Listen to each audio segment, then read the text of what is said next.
vậy cái máy ban đầu mình ចាខ្ញុំកូនខ្មែរបងខ្ញុំមកពីប្រែវែងបងខ្ញុំកូនខ្មែរបងខ្ញុំមកពីប្រែវែងបង con cái máy bên đấy បាទខ្ញុំ chẳng chơi cái máy ចេះខ្មែរ chơi cái máy ban đầu mình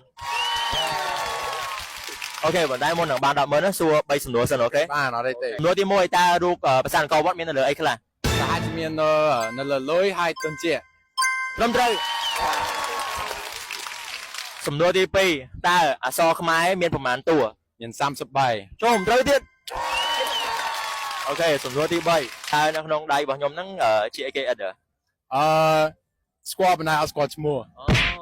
បាទ គាត់តែស្គាល់ឈ្មោះ បាទ តែដឹងថា brand របស់កូនខ្មែរ កូនខ្មែរ បាទរបស់កូនខ្មែរអូខេអ្នកនរគ្នាអញ្ចឹងអានេះគឺជាសាប៊ូ